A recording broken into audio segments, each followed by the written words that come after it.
기도하겠습니다. 하나님 감사합니다.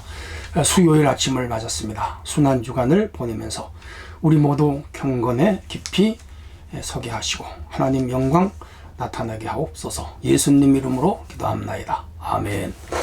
네, 오늘 수요일입니다. 하나님 말씀은 요한복음 19장 1절로 13절 제가 읽겠습니다. 이에 빌라도가 예수를 데려다가 채찍질을 하더라.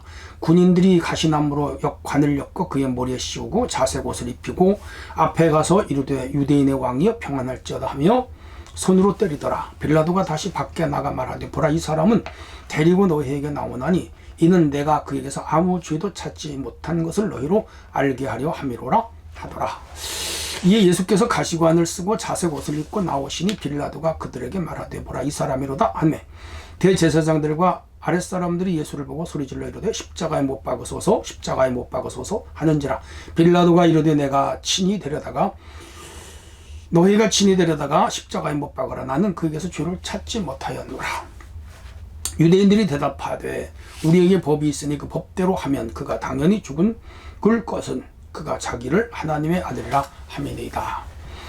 빌라도가 이 말을 듣고 더욱 두려워하여 다시 관정으로 들어가서 예수께 말하되 너는 어디서로부터냐 하되 예수께서 대답하여 주지 아니하시는지라. 빌라도가 이르되 내게 말하지 아니하느냐? 내가 너를 놓을 권한도 있고 십자가에 못 박을 권한도 있는 줄 알지 못하느냐? 예수께서 대답하시되 위에서 주지 아니하셨더라면 나를 해할 권한이 없었으리니 그러므로 나를 내게 넘겨준 자의 죄는 더 크다 하시니라. 이러므로 빌라도가 예수를 놓으려고 힘썼으나 유대인들의 소리질러 이르되 이 사람을 놓으면 가이사의 중신이 아니니이다. 무릇 자기를 왕이라 하는 자는 가이사를 반역하는 것이니이다. 빌라도가 이 말을 듣고 예수를 끌고 나가서 돌을 깐 뜰 히브리 말로 가바다에 있는 재판석에 앉아 있더라. 아멘.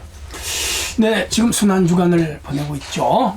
우리 경건한 마음으로들 보내실 줄로 믿습니다. 오늘은 하나님 권한에 순종하는 하나님 아들, 그런 주제가 되겠습니다. 자, 오늘 예수님 빌라도에게 재판받는 장면인데요. 우선 1절로 9절을 살펴보면요, 종교 지도자들과 빌라도의 갈등이 여기에 나타남을 볼 수가 있습니다. 빌라도가 재판을 하죠. 원래는 이제 제일 먼저 체포되어 가야바의 뜰에 갔고요. 가야바는 빌라도에게 보냈고요. 빌라도는 마침 갈릴리 헤롯이 예루살렘에 와 있었기 때문에 헤롯에게 보냈고, 헤롯은 예수님 가지고 희롱을 하다가 빌라도에게 보냈고, 이제 최종 재판을 빌라도의 뜰에서 열게 됩니다.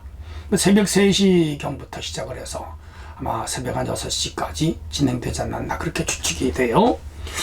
자, 여기 보면은 빌라도가 예수님을 데려다가 채찍질을 했다고 그랬어요. 아니, 죄도 정하지 않았는데 사람을 때리면 됩니까? 다 불법이죠. 폭력이 난무하던 시대, 인간의 잔혹함과 폭력을 볼 수가 있죠. 군인들이 가시나무로 관을 엮어서 예수님 머리에 씌웠습니다. 우리나라 탱자나무를 생각하시면 됩니다. 가시가 얼마나 무섭고 큽니까? 그런 거로 관을 엮어서 예수님 머리 위에 올려놓고 그냥 이렇게 강제로 씌운 거죠. 얼굴, 머리 사방에서 찔리고 찢어지고 피가 얼굴로 낭자했겠죠. 그리고는 이제 자색 옷을 입혔는데 이 자색은 옛날부터 왕들이 입는 옷이에요. 그러니까 예수님이 하나님의 아들이며 자기는 하나님 나라의 왕이라고 하니까 너가 왕이야? 그러면서 이제 자색 옷을 입히고 왕처럼 만들어 놓고 가지고 노는 거죠. 희롱하는 거죠. 사람이 사람에게 희롱을 당할 때 가장 그 자존감이 떨어지고 자존심이 떨어지죠. 고통스럽죠. 예수님이 그렇게 지금 모욕을 당하는 겁니다. 유대인의 왕이여 평안할지어다 하면서 툭툭 치는 거예요. 진짜 왕이라면 그렇게 할 수 있습니까? 못하지요. 왕으로 만들어 놓고 지금 가지고 노는 거죠. 인간의 이 악함이 어떤 면에서는 짐승보다 더 추해요. 짐승들은 이렇게 자기들끼리 필요해서 잡아먹기도 하고 싸우기도 하지만 희롱은 안 하거든요. 가지고 놀진 않거든요. 근데 지금 희롱을 하는 거라. 빌라도가 다시 밖에 나가 사람들에게 말하기를 나는 이 사람에게서는 죄를 찾지를 못했다. 이 로마 총독이 재판하는 것은 정치적인 법과 사회적인 법, 그리고 그 법률적인 것, 세금을 내지 않았다든지 사람을 죽였다든지 밀란을 일으켰다든지 이런 것만을 재판하지 종교적인 문제를 가지고는 재판을 하지 않습니다. 예수님의 문제는 그들이 고소를 했는데 종교적인 문제였지 세상 법은 아니었거든요. 그러니까 자기는 죄가 찾을 수가 없다고 했어요. 맞아요. 그러면 이걸 끝까지 밀고 나갔어야 돼요. 근데 빌라도가 자기 주장을 끝까지 밀고 나지 못했고 자기의 이 신념을 끝까지 지키지 못했어요. 왜냐하면 백성들이 농성을 하면서 이제 로마 황제의 충신이 아니라고 그에게 정치적인 올가미를 씌우니까 자기 입지가 불안해졌죠. 그래서 두려운 마음에 죄 없는 예수님을 죽도록 했습니다. 그래서 우리가 사도신경에 그를 정죄하는 이유입니다. 자, 그러자 다시 예수께서 가시관을 쓰고 자색 옷을 입고 이렇게 나오는데, 봐라, 이 사람 봐라, 죄가 없다. 난 이 사람이 죄를 못 찾았다. 대제사장과 그리고 그 하속 사람들이 예수를 보고 저자를 십자가에 못 박아라, 저자를 십자가에 못 박아라, 예수님을 향하여 막 외치는 거라. 그래도 빌라도는 난 이 사람에게 죄를 못 찾았다. 너 내가 죽이려면 너네 마음대로 해라. 난 손을 떼겠다. 그랬습니다. 그러나 로마 총독이 사형 선고를 내리지 않았는데 자기들이 데려다가 마음대로 죽으면 이 사람들은 또 살인죄가 돼요. 그러니까 어떻게 해서라도 빌라도로부터 사형 선고를 받아내야 돼. 그러니까 이들이 어거지를 쓰는 거예요. 억지를 쓰는 것이죠. 말도 안 되는 약한 세력이 들어가면 바로 군중 심리를 이용하여 죄 없는 사람을 죽이는 것이죠.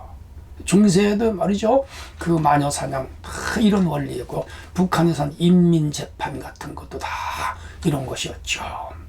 우리 사회도 많은 사람들이 모여서 뭐 데모를 한다든지 농성을 한다든지 혹은 뭐 시위를 한다든지 그러면 정치인들이 거기에 흔들리잖아. 왜? 자기의 표 때문에. 그러나 그건 옳지 않아요. 정당하고 공정한 사회는 어디까지나 법에서 움직이는 사회, 법으로 움직이는 그런 나라가 좋은 나라고 건강한 나라입니다. 법치국가여야 돼요. 하나님은 법의 신이에요. 그래서 선악과를 먹는 날에 죽으리라. 그 법을 지키기 위하여 하나님이 우리를 대신 죽었잖아요. 하나님 법의 신입니다. 그리고 오늘 우리 기독교는 철저하게 법을 지켜야 되고, 그래야 됩니다. 근데 지금 이 빌라도는 법을 안 지키고요. 뭐를 따라갔죠? 여론을 따라갔어요. 우리 여론을 따라가는 사회는 건강한 사회가 아니고요. 법을 따라가는 사회가 건강한 사회예요. 자, 유대인들이 대답하여 우리에게 법이 있으니 그 법대로 하면 그가 당연히 죽을 것은 그가 자기를 하나님의 아들이라고 한다. 하나님 아들 맞아요. 역사가 고증하고 성경이 고증하고 지금 이 2000년 역사에 예수님 하나님의 아들이라고 믿지 않는 사람 어디 있어요? 그들이 오해를 했거나 아니면 자기들 유대교의 이익을 위하여 일부러 위만한 것이죠. 그리고 예수님을 죄인으로 몰아 죽인 거죠. 역사의 죄인들입니다. 그리고 그들은 벌을 크게 받았죠. 주 70년에 완전히 나라를 뺏기고 그들의 자손과 후손들이 이방나라 2000년간 객이 되었습니다. 이 죄의 결과는요, 하루아침에 끝나지 않고 무섭게 끝납니다. 성경은요 3, 4대까지 간다고 그랬습니다. 빌라도가 이 말을 듣고 더욱 두려웠어요. 이분이 하나님의 아들이라는 말에 더욱 두려웠고요. 그의 아내가 이 예수님으로 인해서 아주 꿈을 많이 꿨다고 사람을 보내어 이 사람의 손을 떼라 그랬는데 빌라도는 손을 못 댔습니다. 다시 관정으로 들어가서 예수님 어디서부터 왔느냐? 너가 정체성이 뭐냐? 묻는 거예요. 신문하는 거죠. 예수님은 대답을 하지 않았습니다. 자, 여기서 정치적으로 사회적으로 죽일 죄가 없는 예수님입니다. 맞아요. 우리 예수님은 사실 정치, 사회, 법적으로, 윤리적으로, 도덕적으로, 종교적으로 죽일 죄가 없습니다. 사실은요, 그들이 불법이었고요. 우리 하나님이 우리를 위하여 죽도록 이 세상에 보내서 지금 죽는 거야. 결과론적으로 보면 빌라도나 제사장들이나 악의 무리들이 죽지만은 그건 사실 하나님이 허용한 죽음. 그 죽음이 없었다면 우리에게 구원과 영생이 없었겠죠. 자, 빌라도는 유대교 합작을 해서 결국은 죄 없는 사람을 죽입니다. 정치와 종교의 합작, 불의한 일에 하나가 됩니다. 계략과 모략과 괴사를 행한 자들로서 악으로도 아주 나쁜 죄질을 가진 자들이었습니다. 우리가 가진 능력, 재물, 지식 혹은 사회적인 어떠한 위치를 통하여 이런 악한 일에 가담하거나 악한 일을 주선하는 삶을 살지 않도록 해야 됩니다. 한편 10절로 13절의 내용을 들여다보면 빌라도가 예수님을 다시 회유해요. 나는 죽일 권한도 있고 살릴 권한도 있다.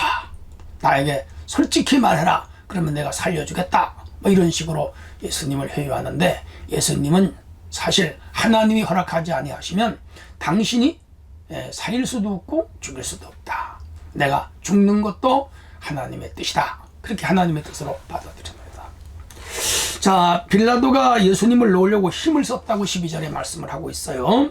그렇지만 유대인들이 더욱 소리를 지르는 거라. 저를 십자가에 못 박아라. 십자가에 못 박아라. 누가복음 보면 바라바를 놓아줘라. 바라바를 놓아줘라. 십자가에 못 박지 않으면 당신은 가이사 로마 황제의 신하가 아니다. 뭐 이런 식으로 몰고 가는 거예요. 그 여론이 나빠지면 이 사람은 유대 총독으로 왔다가 로마에 돌아가면 관직을 잃을 수도 있어요. 자기 정치 생명이 끝날 수도 있다는 위험이 있죠. 그래서 죄 없는 사람을 죄인으로 몰아서 죽이는 데 내어 줍니다. 안타까운 일이죠. 그래서 이 빌라도는 여러 번 갈등하고 무죄를 선언하고 그러지만 번복하면서 결국은 거기 가바다 재판석에 앉아서 마지막에 최후에 예수님을 죽도록 사형 선고를 내려버리고 맙니다. 안타까운 일이죠. 여기서 얻는 교훈이 몇 가지가 있습니다. 빌라도의 정치 생명을 생각해서 죄 없는 예수를 죽였다는 것. 우리는 사익을 위하여 죄 없는 사람을 죄인으로 몰거나 나쁜 일에 가담하는 그런 삶을 살아서는 안 된다는 것이죠. 이때 이 빌라도가 자기의 사익을 버리고 관직을 버리고라도 죄 없는 예수님을 끝까지 변호하면서 이 사람은 죄가 없다라고 변호했다면 역사는 이 빌라도에 대해서 다르게 평가할 것입니다. 우리가 지금 어떤 결정을 내리는 것이 그 후에 자기에게 올무가 될 수 있고, 지금 우리가 내리는 결정이 훗날 나에게 큰 이익으로 돌아올 수도 있습니다. 공정하고 바르게 결정하고 판단하는 지혜가 필요하지요. 그러므로 고로 사익을 위하여 불의한 일을 하지 말자, 이런 교훈을 받습니다. 하나님 아버지 감사합니다. 오늘도 저희들이 주신 말씀을 부여잡고 언제나 어디서나 바르게 정직하게 사는 사람들이 되게 하옵소서. 빌라도처럼 되지 않게 하옵소서. 예수님 이름으로 기도합니다. 아멘.